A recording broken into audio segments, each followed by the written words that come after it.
चलो जो આપણે પ્રકરણ નંબર 5 નો અભ્યાસ કરી રહ્યા હતા.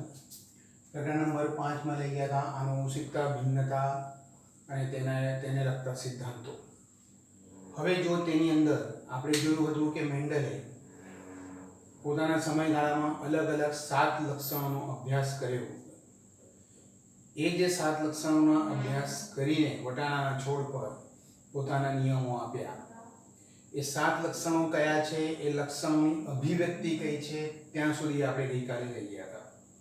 હવે આપણે અહીંયા એ જ માં આગળ વધીશું અને આપણે જોઈશું કે તેમણે જે અભ્યાસ કર્યા હતા તે અભ્યાસમાં તેમણે જે સ્વરૂપ મેળવ્યું એટલે કે પરિણામો મેળવ્યા તે કઈ રીતે મેળવ્યા, તેમણે મેળવેલા પરિણામો કઈ રીતે પ્રાપ્ત થયા, એને સિદ્ધાંતો કઈ રીતે સ્વરૂપ મળ્યું તે. તો જુઓ, આપણે અહીંયા ગઈકાલે અભ્યાસ અટક્યા હતા તે મેન્ડલે પોતાની અભ્યાસની પદ્ધતિમાં જેનો ઉપયોગ કર્યો તે શુદ્ધ સંવર્ધિત જાતનો ઉપયોગ કર્યો. શુદ્ધ સંવર્ધિત જાત એટલે શું? આપણે ત્યાંથી બાકી હતું. મેન્ડલે જે અભ્યાસ કર્યો તે શુદ્ધ સંવર્ધિત જાતનો અભ્યાસ કર્યો, એનો ઉપયોગ કર્યો. એ શુદ્ધ સંવર્ધિત જાત એટલે તો મેન્ડલના પ્રયોગ માટેના સંદર્ભ સમજીએ તો જો ઘણા બધા મુદ્દા એક બાદ એક સમજવા પડે. જેમાંનો એક છે શુદ્ધ સંવર્ધિત જાત, બીજું છે પી પેઢી, ત્રીજું છે F1 પેઢી, ચોથું છે F2 પેઢી વગેરે.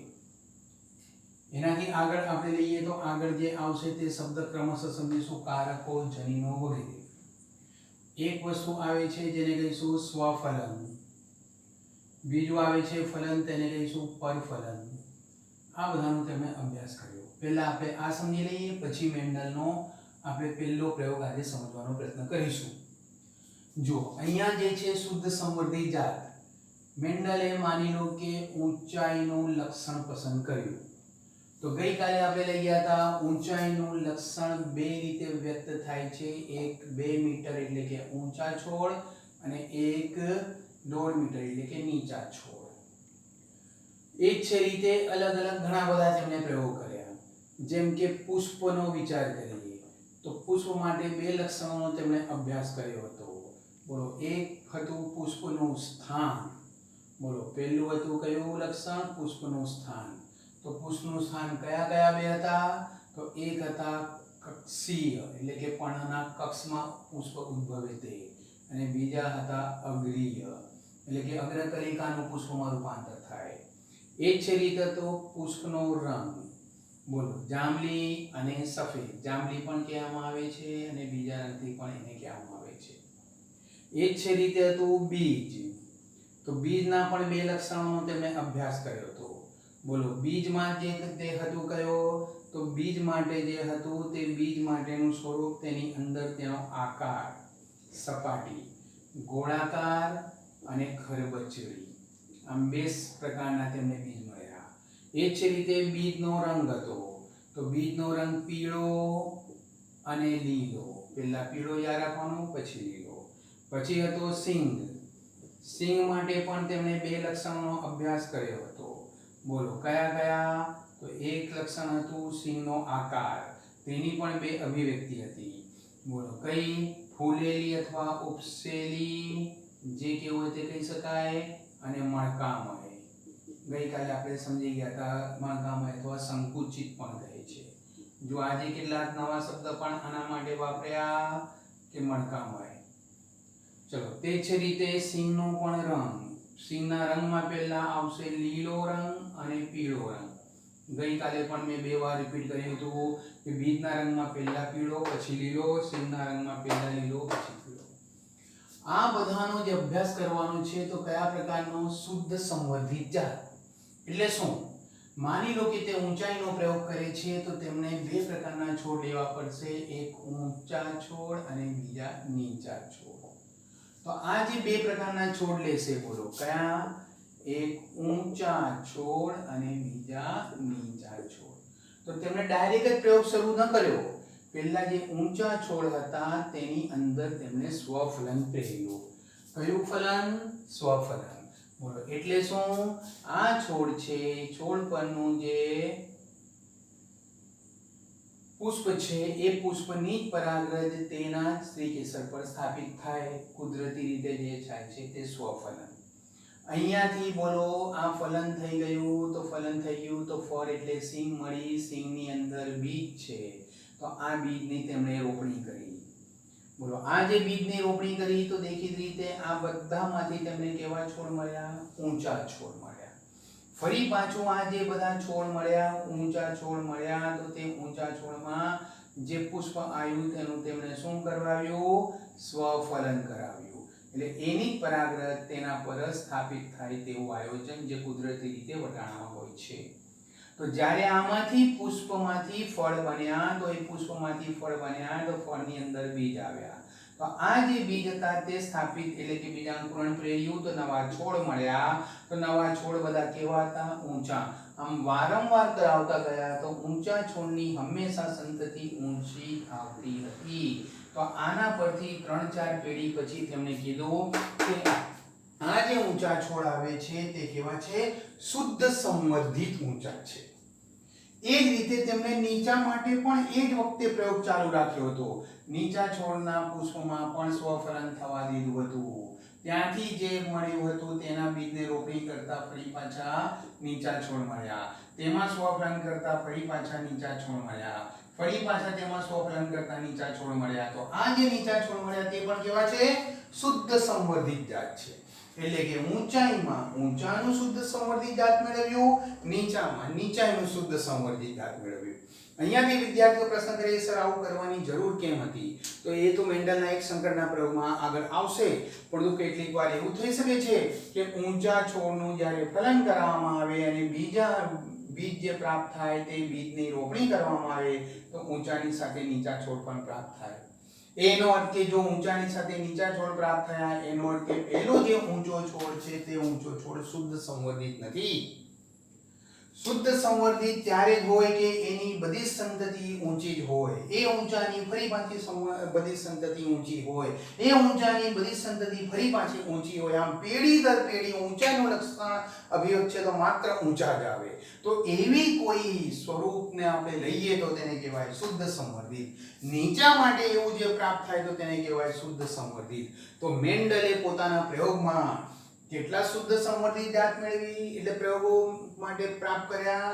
7 લક્ષણનો અભ્યાસ છે. દરેકની અભિવ્યક્તિ 2 છે એટલે 14 માટે કર્યા. આ યાદ રાખવાનો મુદ્દો છે. હવે જો અહીંયા આપણે સમજીએ કે મેન્ડલે ઊંચાઈનો પ્રયોગ શરૂ કર્યો.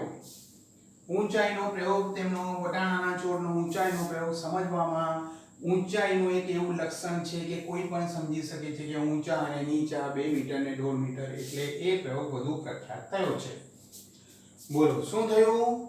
તો મેન્ડલનો પ્રયોગ આપણે શરૂ કરીએ તો બોલો શુદ્ધ સંવર્ધિત જાત ખ્યાલ આવી ગઈ, સ્વફલન ખ્યાલ આવી ગયો. તો આપણે એ પ્રયોગ માટે હમણાં બીજી 2 વસ્તુ સમજવાની છે. પી પેઢી, F1 F2 પેઢી અને પરફલન. બોલો પરફલન એટલે શું? તો ગઈકાલે તમને સમજાવી ગયો હતો. બોલો પરફલનમાં શું થાય છે? તો એક છોડ છે, છોડ પરનું આ પુષ્પ વિકસે છે. પુષ્પ જ્યારે વિકસે છે ત્યારે તેની અંદર પુંકેસર રહેવા દેવામાં આવે છે, સ્ત્રીકેસરને દૂર કરી દેવામાં આવે છે અને આના પર એક કોથળી ચડાવી દેવામાં આવે છે.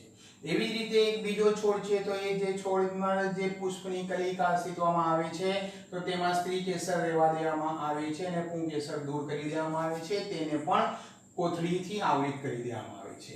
જ્યારે આ પુષ્પીય કલિકા પરિપક્વ થઈ જાય છે, પુષ્પ આખું રૂપાંતરિત થઈને વિકસી જાય છે, પૂર્ણ રૂપે વિકસિત બને છે ત્યારે દેખીતી રીતે આની અંદરની પરાગરજામાં પુષ્પની અંદર જ પડી હશે ને એવી જ હશે કારણ કે સ્ત્રીકેસર નહોતું. તો હવે આ પુષ્પને લઈને શું કરવામાં આવે? તો આમાં જેમાં સ્ત્રીકેસર હતું તેના ઉપર એને ખંખેરી દેવામાં આવે એટલે દેખીતી રીતે આની પરાગરજ આને મળે. એટલે આમાંથી આની સાથે 2 અલગ અલગ છોડ વચ્ચે ફલન થયું. ક્રોસની નિશાની ફલન સૂચવે છે, એરો તેની સંતતિ સૂચવે છે. તો બોલો આવું જે ફલન થાય તો તે ફલનને શું કહેવાય? પરફલન. અને જો અહીંયા એને પુંકેસર સ્ત્રીકેસર બંને રહેવા દીધા હોત ને ત્યાં જ ફલન થયું હોત તો તેનું નામ સ્વફલન. તો જુઓ આ જે મુદ્દો થયો સ્વફલન પરફલન.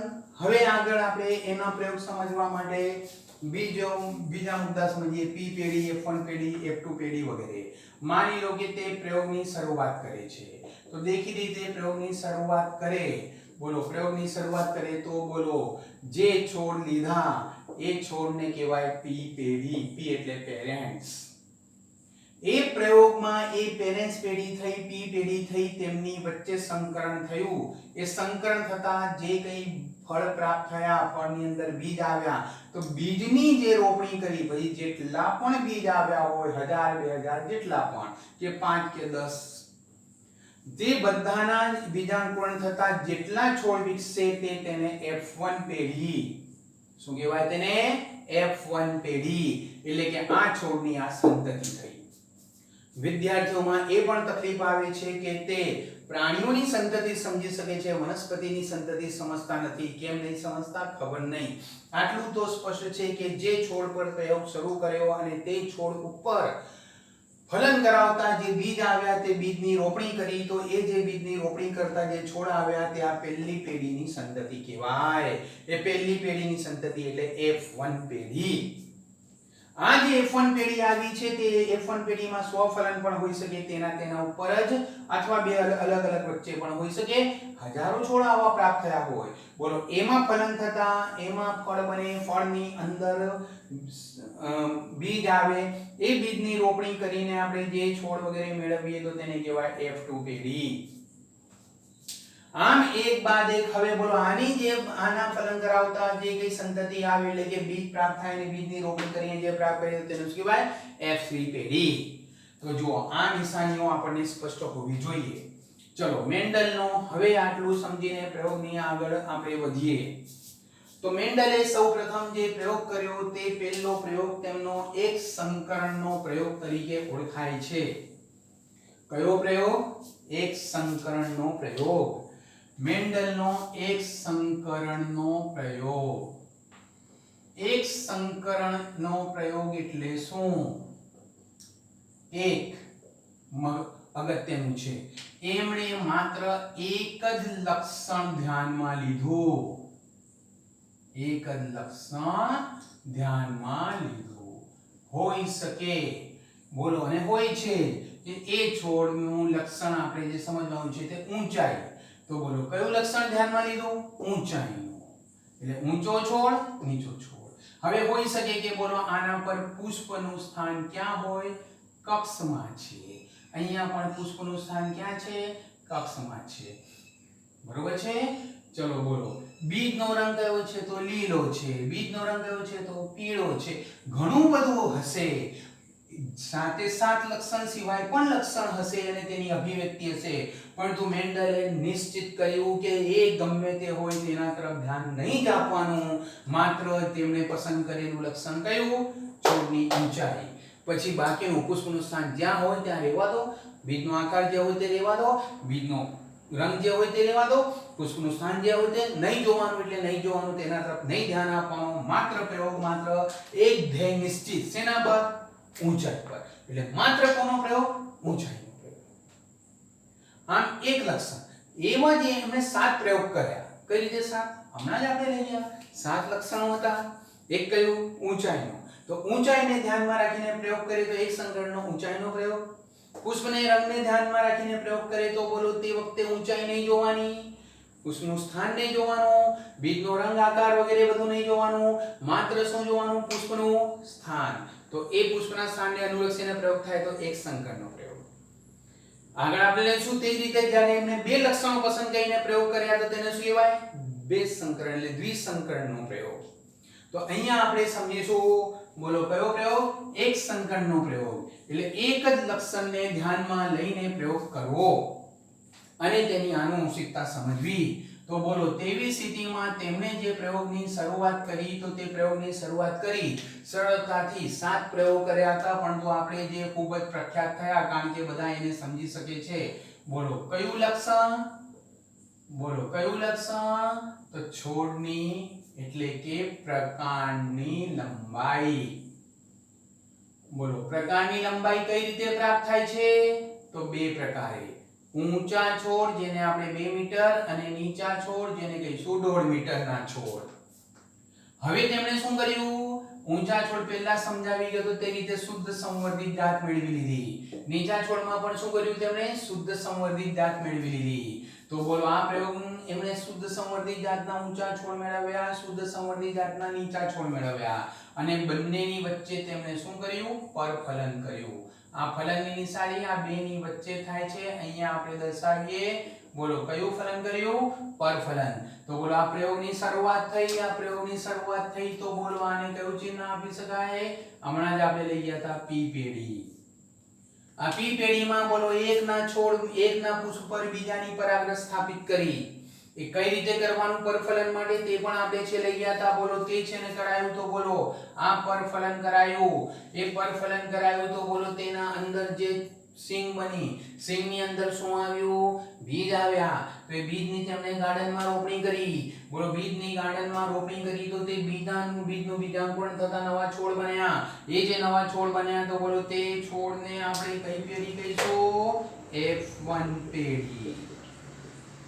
તો એ F1 પેઢીનો જ્યારે વિકાસ થયો તો એ F1 પેઢીનો અભ્યાસ કર્યો તો ખ્યાલ આવ્યો કે F1 પેઢીનો જ્યારે અભ્યાસ કરવામાં આવે છે તો તેમણે જોયું કે બધા છોડ ઊંચા હતા. એક એ છોડ નીચો નહોતો.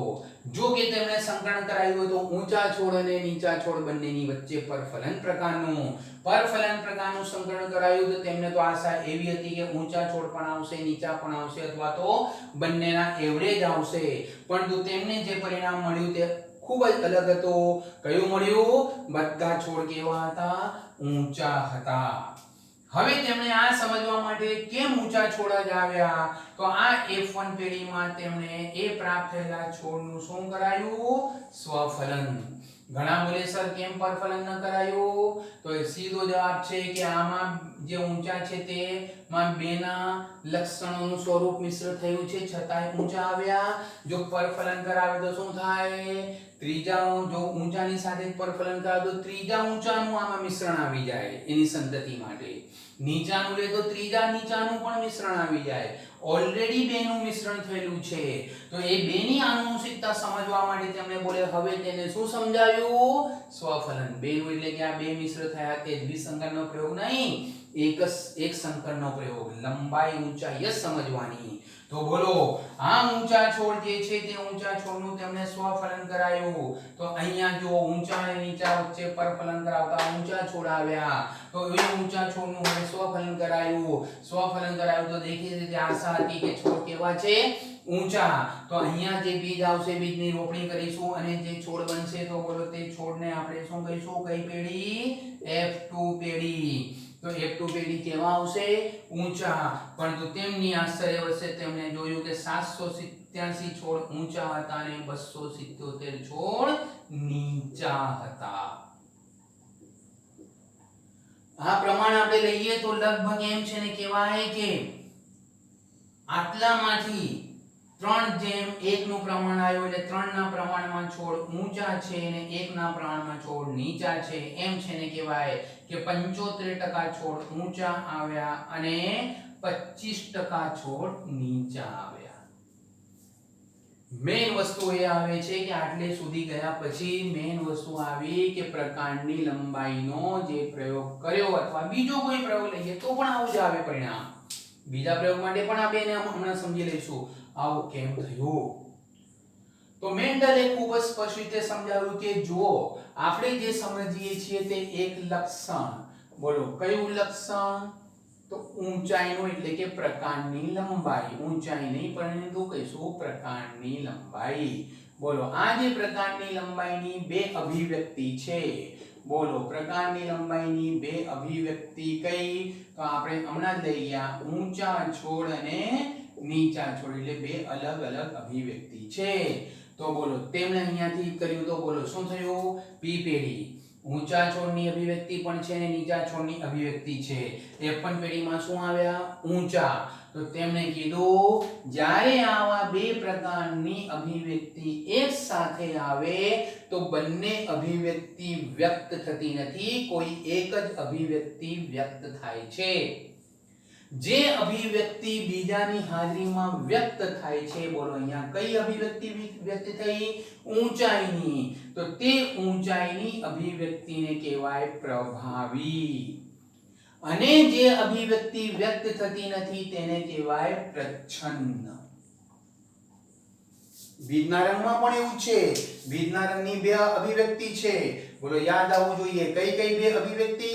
પીળા બીજ અને લીલા બીજ. તો બોલો બીજના રંગનો પ્રયોગ હોય તો બોલો અહીંયા વિચાર કરો. પી પેઢી, પીળા બીજ વાળા છોડ, લીલા બીજ વાળા છોડ, એમની વચ્ચે પરફલન કરાવે તો F1 પેઢીમાં બધા પીળા બીજ આવે છે. તો તેનો અર્થ શું થઈ ગયો કે બીજ માટે પીળો રંગની અભિવ્યક્તિ પ્રભાવી છે કારણ કે તે વ્યક્ત થાય છે. લીલા રંગની અભિવ્યક્તિ પ્રચ્છન્ન છે કારણ કે તે પીળાની હાજરીમાં વ્યક્ત થતી નથી. પરંતુ સિંગના રંગ માટે વિચાર કરો. બોલો સિંગના રંગનો પ્રયોગ હોય તો બોલો લીલી સિંગ અને પીળી સિંગ. બોલો બંનેની વચ્ચે પરફલન કરાવે તો F1 પેઢીમાં કઈ સિંગ પ્રાપ્ત થાય છે? લીલી સિંગ. તો બોલો સિંગના રંગ માટે લીલો રંગ કેવો છે? પ્રભાવી છે. અને પીળો રંગ કેવો છે? પ્રચ્છન્ન છે. પરંતુ બીજના રંગ માટે વિચાર કરીએ તો પીળો રંગ પ્રભાવી છે અને લીલો રંગ પ્રચ્છન્ન છે. પુષ્પના સ્થાન વિશે વિચાર કરીએ તો બોલો પુષ્પના સ્થાન માટે કક્ષીય અને અગ્રસ્ત બંનેની વચ્ચે સંકલન કરાયું તો F1 પેઢીમાં કક્ષીય પ્રાપ્ત થયું. એનો અર્થ કે કક્ષીય અગ્રસ્તના સાપેક્ષે વ્યક્ત થાય છે. અગ્રસ્ત અગ્રીય કલિકાનું રૂપાંતર વ્યક્ત થતું નથી. માટે જે કક્ષીય છે તે કક્ષીય કેવું છે? પ્રભાવી છે. ને અગ્રીય છે તે કેવું છે? પ્રચ્છન્ન છે. એક જ રીતે આપણે વિચારીએ તો બોલો અહીંયાથી હવે તમને ખ્યાલ આવવો જોઈએ. તમને એક્ઝામમાં ગમે તે પૂછે કે X પ્રકારની વનસ્પતિમાં, ધ્યાન આપજો, X પ્રકારની વનસ્પતિમાં મૂળની લંબાઈ બે રીતે છે, ટૂંકા મૂળ અને લાંબા મૂળ. તો આમાંથી પ્રભાવી કયું ને પ્રચ્છન્ન કયું? તો તમે તો બોલશો સર લાંબા મૂળ પ્રભાવી. ના, ન કહી શકાય. તમારો જવાબ હોવો જોઈએ કે બંને પ્રકારના મૂળવાળી વનસ્પતિનું શુદ્ધ સંવર્ધિત સ્વરૂપ લો, બંનેની વચ્ચે પરફલન કરાવો, તેની જે બીજ પ્રાપ્ત થાય એ બીજનું બીજાંકુરણ પ્રેરો, જે છોડ આવે તે છોડના બીજ મૂળની લંબાઈ જુઓ. હોઈ શકે કે ટૂંકા મૂળ F1 માં આવ્યા હોય તો ટૂંકા મૂળ પ્રભાવી, લાંબા મૂળ પ્રચ્છન્ન. બીજું એક તમને સમજવા માટે ઉદાહરણ લઈએ કે ઉંદરના પૂંછડીની લંબાઈ ટૂંકી છે અને લાંબી પૂંછડી છે. તો આમાંથી પ્રભાવી કયું ને પ્રચ્છન્ન કયું? તો બધા બોલીએ સર લાંબી પૂંછડી પ્રભાવી. ના, તમારો જવાબ આવવો જોઈએ કે ટૂંકી પૂંછડી વાળા ઉંદર નર કે માદા લો અને લાંબી પૂંછડી વાળું બીજું એક જાતિ વાળું લો, એક નર અને એક માદા, બંનેની વચ્ચે સંકરણ કરાવો. F1 પેઢીમાં જે પ્રાપ્ત થાય તે પ્રભાવી. તો જુઓ અહીંયા આના પરથી તમને પ્રભાવી પ્રચ્છન્ન ખ્યાલ આવવો જોઈએ. બોલો આ જે પ્રચ્છન્ન જે લક્ષણ છે પ્રકારની લંબાઈ, તેની બે અભિવ્યક્તિના વચ્ચે સંકલન કરાયું. મેન્ડલે એક જ લક્ષણ વિચારમાં લીધો. ફરીથી રિપીટ કરું છું, ઘણા વિદ્યાર્થીઓ મને પ્રશ્ન કરે છે સર પણ બીજા પુષ્પનું સ્થાનનું શું થયું, પુષ્પના રંગનું શું થયું, બીજનું? એ હમણાં ધ્યાન નહીં આપવાનું. એકદમ નિશ્ચિત એક એટલે એક જ લક્ષણ તરફ ધ્યાન આપવાનું. કયું લક્ષણ? પ્રકારની લંબાઈ. બે પ્રકારની અભિવ્યક્તિ, ઊંચા અને નીચા, બંનેની વચ્ચે પરફલન કરાયું તો F1 માં શું પ્રાપ્ત થયા? ઊંચા. તો બોલો F1 માં ઊંચા પ્રાપ્ત થયા માટે બોલો આ અભિવ્યક્તિમાં ઊંચા છોડ કેવા? પ્રભાવી. નીચા છોડ કેવા? પ્રચ્છન્ન. તો હવે બોલો પ્રભાવી નીચાની હાજરીમાં પ્રભાવી ઊંચા સ્થાપિત થઈ શક્યા ઊંચાઈ માટે. તો હવે પ્રશ્ન એ આવ્યો કે જો એ ઊંચાઈનું જ હોય પ્રભાવી તો F2 પેઢીમાં પણ બધા ઊંચા જ આવવા જોઈએ. કેમ? હમણાં તો ભૂલી ગયો કે ઊંચા અને નીચા મિશ્ર હોય તો શું આવે? ઊંચા આવ્યા કારણ કે પ્રભાવી છે. પ્રચ્છન્નને જવા દીધું, દબાવી દીધું, પ્રચ્છન્નનું લક્ષણ ના આવ્યું. તો જો એ પ્રભાવી છે, પોતાની અસર ઉત્પન્ન કરે છે, પ્રચ્છન્નને આવવા નહીં દેતું, તો એ જ વસ્તુ F2 પેઢીમાં આવે તો F2 પેઢીમાં બધા છોડ કેવા આવવા જોઈએ? ઊંચા. પણ તો એની સાથે કેવા આવ્યા? નીચા. કેમ નીચા આવ્યા? જો પ્રભાવી પ્રચ્છન્નનો સંદર્ભ હોય તો અહીંયા પણ બધા છોડ ઊંચા જ આવવા જોઈએ. આને સમજવા માટે મેન્ડલે પોતાની ગણિતિક પદ્ધતિનો ઉપયોગ કર્યો. તેમણે એના પહેલા એ ગણિત પદ્ધતિનો આપણે પ્રયોગ અહીંયા સમજીએ એવું સ્વરૂપ એને છે બદલે તેમણે અહીંયા દર્શાવ્યું ચિહ્ન વિશે કે તેમણે સ્થાપિત કર્યું કે જ્યારે પણ કોઈ અભિવ્યક્તિ પ્રભાવી હોય ને કોઈ અભિવ્યક્તિ પ્રચ્છન્ન હોય, દેખીતી રીતે બે અભિવ્યક્તિમાંથી એક પ્રભાવી ને એક પ્રચ્છન્ન, તો બોલો અહીંયા કોણ પ્રભાવી બન્યું? ઊંચા. ઊંચાને ઇંગ્લિશમાં શું કહેવાય? ટોલ. તો તેના માટે તેમણે સિમ્બોલ આપ્યો કેપિટલ ટી. પ્રભાવી માટે પ્રભાવી લક્ષણનો જે શબ્દ છે તેનો કેપિટલ વાપરવો, કેપિટલ ટી, ને પ્રચ્છન્ન માટે તે મૂળાક્ષર સ્મોલ વાપરવો. બોલો એ છે ને પ્રમાણે આપણે ગણીએ, બોલો પુષ્પનું સ્થાન. પુષ્પનું સ્થાન આપણે ગણીએ તો બોલો પુષ્પનું સ્થાન લક્ષણની બે અભિવ્યક્તિ છે. બોલો કઈ કઈ બે અભિવ્યક્તિ? પુષ્પનું સ્થાન કક્ષમાં એટલે કક્ષીય, કક્ષીય અને અગ્રકલિકાનું રૂપાંતર હોય તો અગ્રીય. F1 પેઢીમાં કક્ષીય આવે છે. કક્ષને ઇંગ્લિશમાં એક્સિલ કહેવામાં આવે. તો એક્સિલ પરથી બોલો કક્ષીય માટેનો સિમ્બોલ કયો બનશે? ચિહ્ન કયો બનશે? Capital L. ને અગ્રીય માટે સ્મોલ l. બોલો બીજના રંગ. બીજના રંગ માટેનો આપણે બોલો બે સ્વરૂપ શીખી ગયા, બીજના રંગ પીળા અને બીજના રંગ લીલા. તો બોલો શું થાય છે? પીળા રંગ અને લીલા રંગ વચ્ચે સંકલન કરવામાં આવે તો F1 પેઢીમાં પીળા પ્રાપ્ત થાય છે, લીલા પ્રાપ્ત નહીં થતા. તો આવી સ્થિતિમાં બોલો શું થાય? પીળાનો સિમ્બોલ કેપિટલ Y, લીલાનો સિમ્બોલ સ્મોલ y. તો હવે જો અહીંયાથી આપણે આને સમજીએ તો એમને આના આધારે, ચિહ્નના આધારે પ્રયોગ સમજાવવાનો પ્રયત્ન કર્યો. ખૂબ જ સરળતાથી તે સમજાવી શકાય છે. ફરીથી જુઓ, બોલો તેમણે સમજાયેલો પ્રયોગ આપણે અહીંયા લઈએ P પેઢી. તેમણે એ સમજાવ્યું કે જુઓ અહીંયા આ જે પેઢીના ઊંચા છોડની અંદર ઊંચાઈ માટેનું કંઈક હશે જે ઊંચા છોડ બનવા માટેનું કારણ બને છે. કઈક વસ્તુ એની અંદર હાજર હશે. એ કઈક વસ્તુ માટે તેમણે શબ્દ વાપર્યો તો કારક. ઊંચા છોડમાં ઊંચાઈનું કારક હોય ને નીચા છોડમાં એવું કારક હોય કે જે છોડને નીચો બનાવે છે. તો બોલો ઊંચા છોડમાં કયું કારક? ઊંચાઈનું કારક. નીચા છોડમાં કયું કારક? નીચાઈનું કારક. આ જે કારક શબ્દ નથી વાપરતા પરંતુ સુધરેલા એની અંદર જોન્સને આપેલો શબ્દ વપરાય છે જેનું નામ છે જનીન. ઊંચા છોડમાં ઊંચાઈનું જનીન છે, નીચા છોડમાં નીચાઈનું જનીન છે. છોડ નીચો બને તેના માટે. તો હવે બોલો અહીંયાથી આપણે લઈએ, બોલો પી પેઢીમાં મેન્ડલે પ્રયોગ કર્યો તો શુદ્ધ ઊંચા છોડ ને શુદ્ધ નીચા છોડ લીધા. બરોબર? આજે આપણને ખબર છે કે જનીનો અને રંગસૂત્ર, જનીનો રંગસૂત્ર પર હોય છે અને રંગસૂત્ર જોડમાં હોય છે. એક માતા તરફથી પ્રાપ્ત, એક પિતા તરફથી પ્રાપ્ત. તો તેમણે અહીંયા સમજાયું કે જે આપણે ઊંચા છોડ કહીએ છીએ તો બોલો ઊંચા છોડ પ્રભાવી કઈ રીતે? F1 પેઢીમાં આવ્યા તેથી. એવું નહીં કે ઊંચાઈનું લક્ષણ આપણને સારું લાગે છે તો એ પ્રભાવી. તો બોલો શું થયું? અહીંયા તેમણે સિમ્બોલ આપ્યો કેપિટલ ટી, કેપિટલ ટી. બે વાર લખ્યું. કેમ?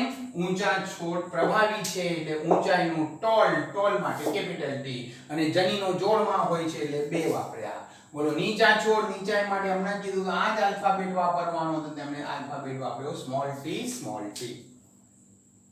તો બોલો આ ઊંચા છોડ થયા, આ નીચા છોડ થયા. હવે અહીંયાથી તેમણે વિચાર્યું કે અહીંયાથી F1 પેઢી આવે. બોલો F1 પેઢી આવે તો F1 પેઢીમાં કેવા છોડ આવશે? તો બોલો વિચાર કરો, જવાબ મળ્યો ઊંચા છોડ. ઓલરેડી તે ગાર્ડનમાં પ્રયોગ કરી ગયા હતા. આ તેમ પોતાની રીતે સમજૂતી આપી રહ્યા હતા. આ ગાર્ડનનો પ્રયોગ છે, આ સમજૂતી વાળો છે. તો બોલો શું થયું? તેમણે વિચાર્યું કે અહીંયાથી F1 ને કેપિટલ ટી કારક મળ્યું હશે, અહીંયાથી કયું કારક મળ્યું હશે? સ્મોલ ટી મળ્યું હશે. તો બોલો F1 પેઢીમાં કેપિટલ ટી અને સ્મોલ ટી થઈ ગયા. તો કેપિટલ ટી પ્રભાવી છે એટલે પોતાનું લક્ષણ વ્યક્ત કરી શક્યું. સ્મોલ ટી પ્રચ્છન્ન છે એટલે પોતાનું લક્ષણ વ્યક્ત ન કરી શક્યું. હવે પ્રશ્ન આવે કે આમાંથી આવું કઈ રીતે આવ્યું? તો તેનો જવાબ આપણને ખબર છે, જેને આપણે પ્રજનન કોષ એટલે જન્યુ કહીશું. બોલો ખબર છે ને? જન્યુનું નિર્માણ થાય તો કયું વિભાજન થાય? અર્ધસૂત્રી ભાજન. એ અર્ધસૂત્રી ભાજન થાય છે તો જોડમાંથી એક જ પ્રાપ્ત થાય છે. તો બોલો અહીંયા જોડ છૂટી પડીને એક જ પ્રાપ્ત થાય પરાગરજને તો કેપિટલ ટી બે છે, બેમાંથી એક જ પ્રાપ્ત થાય. એક કે પ્રશ્ન કર્યો સર જમણી બાજુનો કેપિટલ ટી આવે કે ડાબી બાજુનો? અરે ભાઈ જમણી બાજુનો આવશે તો પણ પ્રભાવી રહેશે અને ડાબી બાજુનો આવશે તો પણ પ્રભાવી રહેશે. જોડ છે અને બીજી વસ્તુ એક જ પરાગરજ નહીં બની હોય, ઘણી બધી બની હશે. આપણે તો અહીંયા માત્ર સમજૂતી દર્શક એક માત્ર ચાર્ટ લઈએ છીએ. બોલો એક જ પુષ્પની અંદર 10 પુંકેસર હોય છે ને દરેક પુંકેસરની અંદરના પરાગાશયમાં લાખોની સંખ્યામાં પરાગરજ બને છે. તો બોલો બધી પરાગરજ કયું સ્વરૂપ ધરાવતી હશે? Capital T. બધી પરાગરજ કયું સ્વરૂપ ધરાવતી હશે? Capital T. એક છે રીતે બોલો અહીંયાથી આ પરાગરજ કેપિટલ ટી વાળી મળી તો બોલો બીજાણ જે મળશે તે બીજાણ કેવું મળે છે? સ્મોલ ટી વાળું મળે છે. તો બોલો બંનેની વચ્ચે ફલન થયું એટલે બોલો આ ક્રોસની નિશાની આવી. એક અને આ બીજાની વચ્ચે ફલન એટલે બોલો ફલન થયું એટલે બોલો પરફલન થયું. પરફલન થયું તો બોલો એકમાંથી પ્રભાવી કારક આવ્યો એટલે કે જનીન આવ્યો, બીજામાંથી પ્રચ્છન્ન કારક એટલે કે પ્રચ્છન્ન જનીન આવ્યું. તો બોલો અહીંયા જોડ બની, તે જોડમાં એક પ્રભાવી છે ને એક પ્રચ્છન્ન છે. પ્રભાવી એ પ્રચ્છન્નની હાજરીમાં પોતાનું લક્ષણ વ્યક્ત કરે છે, અભિવ્યક્ત થાય છે. પ્રચ્છન્ન એ પ્રભાવીની હાજરીમાં વ્યક્ત થતું નથી. તેથી બધા છોડ કેવા બન્યા? ઊંચા બન્યા. આમ F1 પેઢી ઊંચી બની. હવે પ્રશ્ન આવે કે F2 પેઢી એવી કેમ બની? તો જોઈએ તો બોલો F2 પેઢીનું તેમણે શું કર્યું? સ્વફલન પ્રેર્યું. તો બોલો F2 પેઢીનું સ્વફલન પ્રેર્યું એટલે શું? એને એક પુષ્પની અંદર ફલન થવા દીધું. તો બોલો F2 પેઢી માટે F1 પેઢીનું સ્વફલન થયું તો બોલો હું આમ કહી શકું capital T small t, capital T small t. બોલો આ છોડ પણ કેવા? ઊંચા. આ છોડ પણ કેવા? ઊંચા. તો હવે પ્રશ્ન આવે તો બોલો શું અહીંયાથી સમજીશું? તરત ખ્યાલ આવવો જોઈએ. બોલો આ ઊંચા છોડની અંદર જે જન્યુ એટલે કે પરાગરજ બનશે તો બોલો અર્ધસૂત્રી બાહ્યથી છૂટી પડશે તો અડધી પરાગરજમાં બોલો કયું આવશે? કેપિટલ ટી વાળું જનીન આવશે ને અડધી પરાગરજમાં કયું જનીન આવશે? સ્મોલ ટી વાળું આવશે. બોલો અહીંયાથી પણ બોલો જે સ્ત્રી કેસરનો વિચાર કરીએ તો અડધા બીજાણ કયા બનશે? કેપિટલ ટી વાળા ને અડધા બીજાણ કયા બનશે? સ્મોલ ટી વાળા. તો બોલો જ્યારે ફલન થશે તો બોલો ફલનમાં કેવી સંભાવના છે? તો આ કેપિટલ ટી વાળું જનીન વાળું સ્વરૂપ આ કેપિટલ ટી જનીન સાથે ફલન કરે, એવી જ રીતે આ કેપિટલ ટી વાળું આ સ્મોલ ટી સાથે ફલન કરી શકે. અહીંથી સ્મોલ ટી વાળું સ્વરૂપ આ કેપિટલ ટી સાથે ફલન કરી શકે. આ સ્મોલ ટી વાળું આ સ્મોલ ટી સાથે ફલન કરી શકે.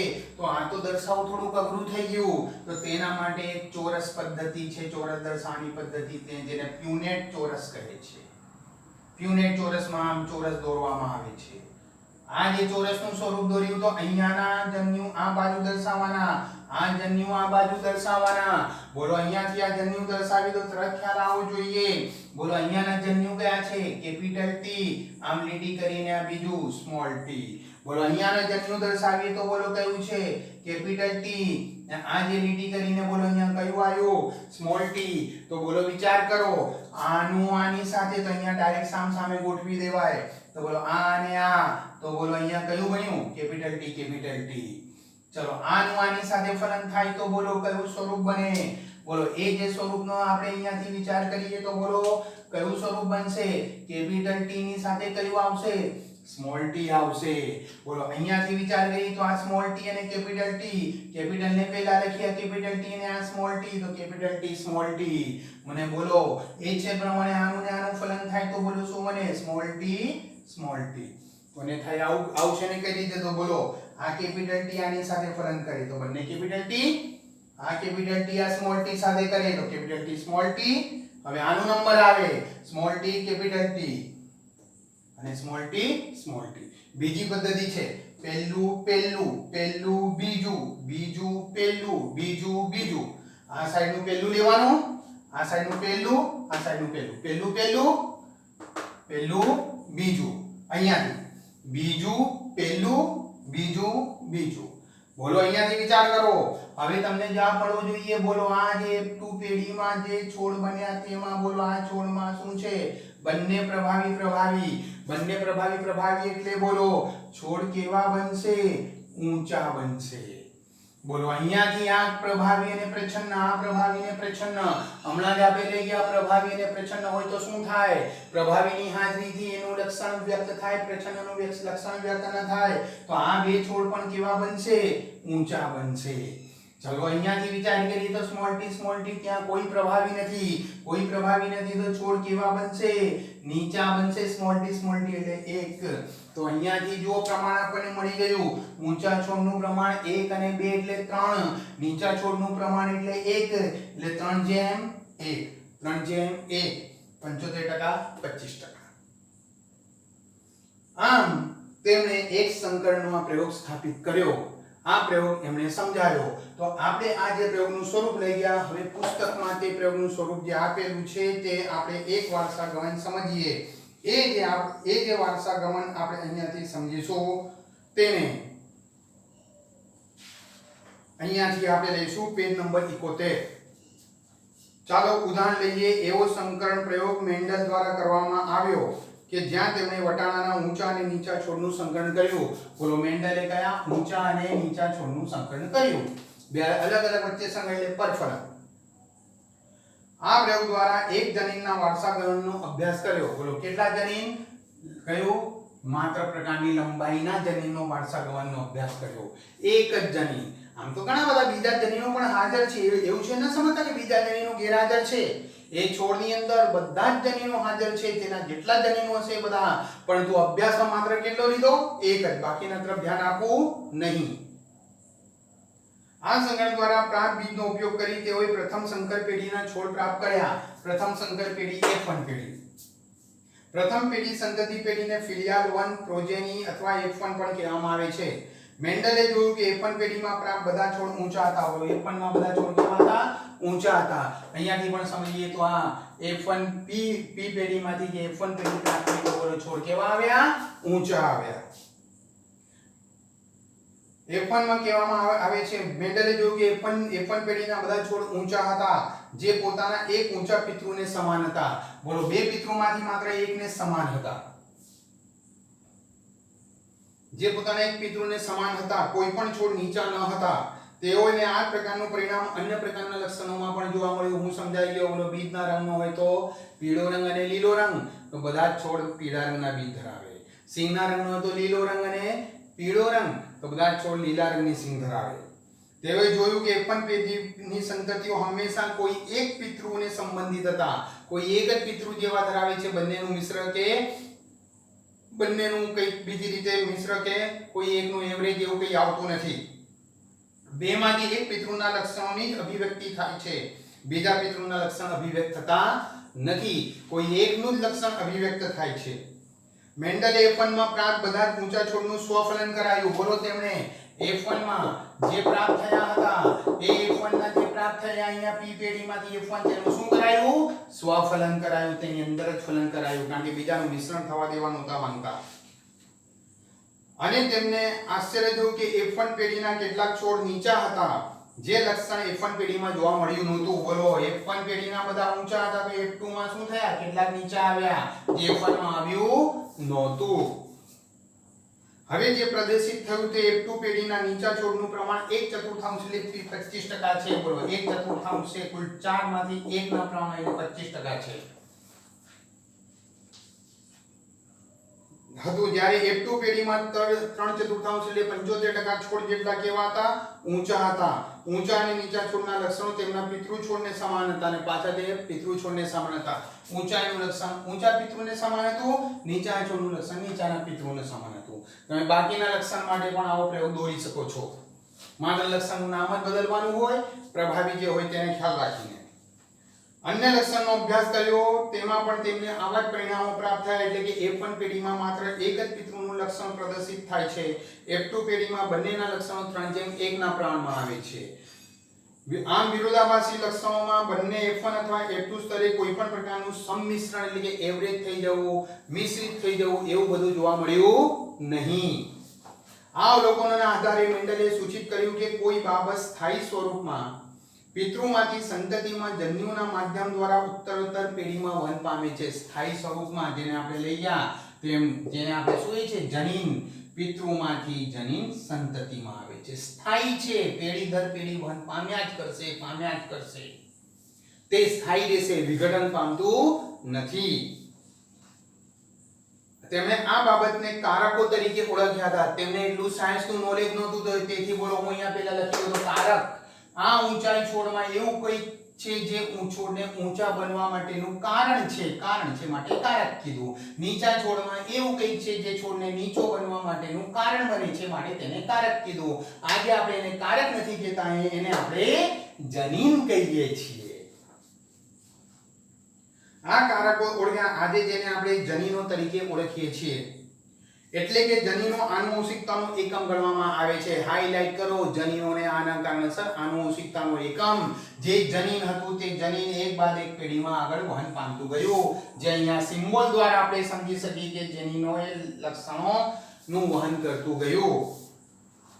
જો આપણે મૂળાક્ષરીય જનીનો આનુવંશિકતાનો એકમ છે. જનીનો સજીવોમાં નિશ્ચિત લક્ષણોની અભિવ્યક્તિ માટે માહિતી ધરાવે છે. બોલો આની અંદર આ જનીન ઊંચાઈ માટેની માહિતી ધરાવે છે, આ જનીન નીચાઈ માટેની માહિતી ધરાવે છે. જનીનો કે જે વિરોધાભાસી વ્યક્તિઓ અભિવ્યક્તિ જોડનું સંકેતન કરે છે તેને વૈકલ્પિક કારક કહે છે.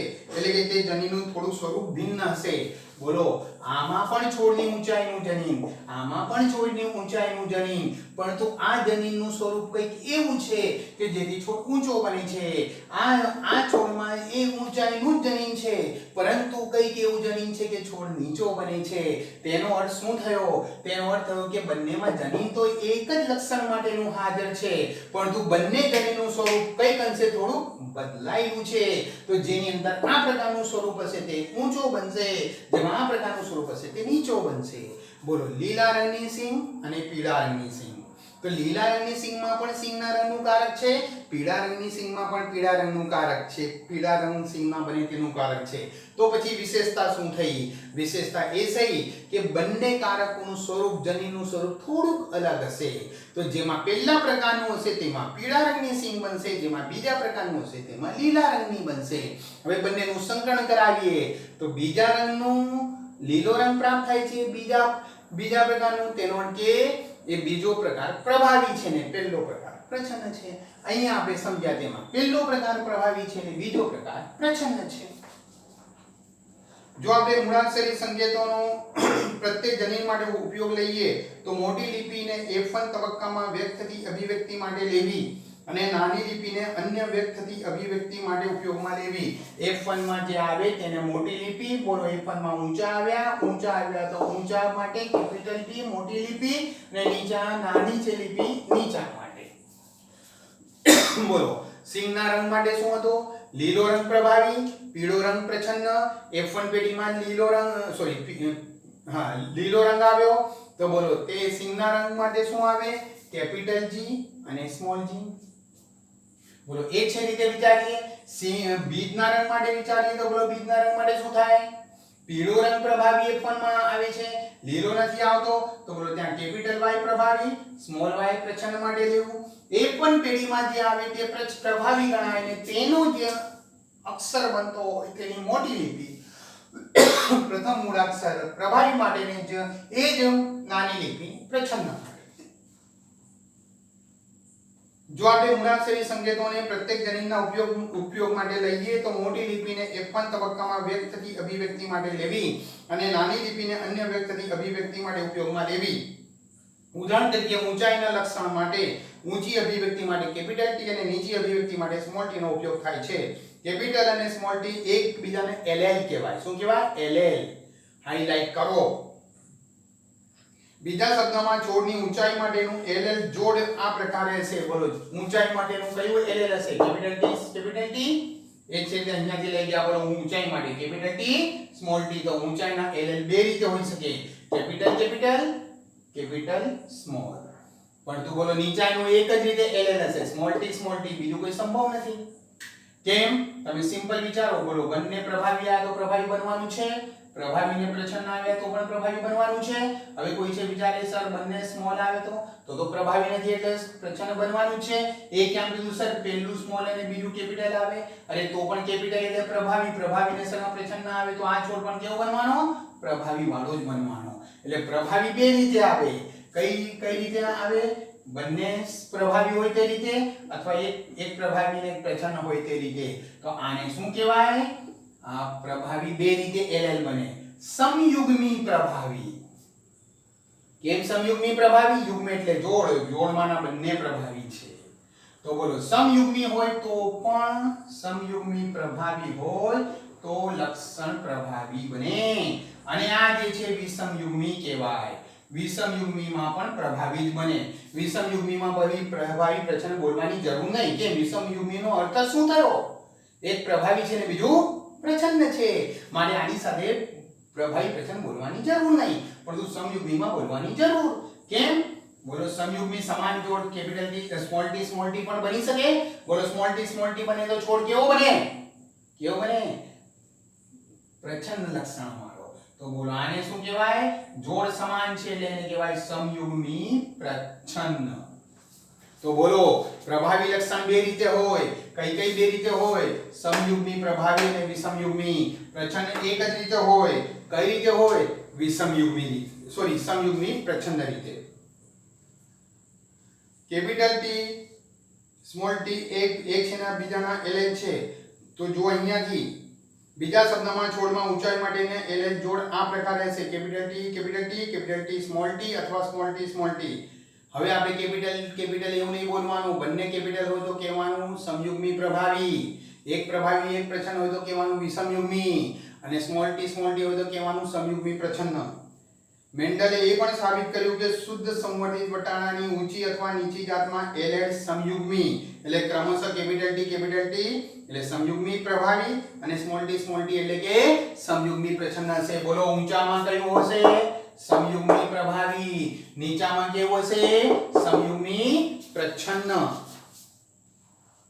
શુદ્ધ સંવર્ધિત વટાણાની જાત અથવા નીચી જાતમાંથી આ જે પ્રકારનું રહેશે જ્યાં જેના જનીન પ્રકાર છે અને ઊંચા નીચા જેવા વર્ણનાત્મક શબ્દોને સ્વરૂપ પ્રકાર કહેવાય. બોલો અહીંયાથી આ છોડને હું દર્શાવવા માંગુ છું તો ઊંચાને શું કહેવાય? તો ઊંચાને કહેવાય સ્વરૂપ પ્રકાર કે તેનું સ્વરૂપ કેવું છે. ને કેપિટલ ટી લખ્યું છે તેને શું કહેવાય? તેનું જનીન કેવું છે એટલે જનીન પ્રકાર. આ જે દેખાઈ આવે છે તેને સ્વરૂપ પ્રકાર કહેવાય ને તેનું જનીન હાજર હોય તેને કહેવાય જનીન પ્રકાર કહેવાય. એ જ છે ને પ્રમાણે બોલો નીચા છોડમાં નીચાને શું કહેવાય? એનો સ્વરૂપ પ્રકાર કહેવાય. સ્મોલ ટી ને શું કહેવાય? જનીન પ્રકાર કહેવાય. જો કોઈ છોડના જનીન પ્રકાર કેપિટલ ટી સ્મોલ ટી એટલે વિષમયુગ્મી હોય તો તેનો સ્વરૂપ પ્રકાર કેવો હશે? બોલો કેપિટલ ટી સ્મોલ ટી વિષમયુગ્મી હશે તો બોલો તેનો સ્વરૂપ પ્રકાર કેવો હશે? પ્રભાવી. કેમ પ્રભાવી હશે? કારણ કે પ્રભાવી હાજર છે. મેન્ડલે જોયું કે F1 વિષમયુગ્મી કેપિટલ ટી સ્મોલ ટી એટલે કે વિષમયુગ્મી સ્વરૂપ પ્રકાર દેખાવમાં બિલકુલ કેપિટલ ટી એટલે કે સમયુગ્મી પિતૃને સમાન હતા. બોલો મેન્ડલે અહીંયાથી જોયું. બોલો આ સ્વરૂપ પ્રકાર ઊંચા જનીન પ્રકાર સમયુગ્મી પ્રભાવી. આ સ્વરૂપ પ્રકાર નીચા જનીન પ્રકાર સમયુગ્મી પ્રચ્છન્ન. અહીંયાથી F1 પેઢીમાં આવ્યા તો બોલો F1 પેઢીમાં છોડ ઊંચા બન્યા. આ ઊંચાને શું કહીશું? તેના સ્વરૂપ પ્રકાર. તે સ્વરૂપ પ્રકાર કોના જેવું છે? P પેઢી જેવું છે. ઊંચાના P પેઢી જેવું છે પરંતુ તેનું જનીન પ્રકાર બદલાઈ ગયો. બોલો ઊંચામાં જનીન પ્રકાર P પેઢીમાં કયો હતો? સમયુગ્મી પ્રભાવી. અહીંયા કેવું બની ગયું? વિષમયુગ્મી.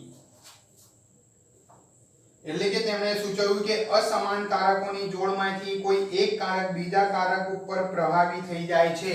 અસમાન કારક કેપિટલ ટી સ્મોલ ટી એમાંથી એક કારક બીજા પર પ્રભાવી થઈ જાય છે, પોતાનો પ્રભાવ નાખી દે છે. આથી એક કારકને પ્રભાવી કારક ને બીજાને પ્રચ્છન્ન કારક કહેવાય. તો બોલો જે પોતાનું લક્ષણ વ્યક્ત કરી શકે છે તે પ્રભાવી કારક ને જે લક્ષણ વ્યક્ત ન કરી શકે તે પ્રચ્છન્ન કારક. આવા કિસ્સામાં અહીંયા કેપિટલ ટી ઊંચાઈ માટેનું કારક અને સ્મોલ ટી નીચાઈ માટે વામનતા માટેનું કારક પ્રચ્છન્ન છે. તેના પર કેપિટલ ટી પ્રભાવી છે.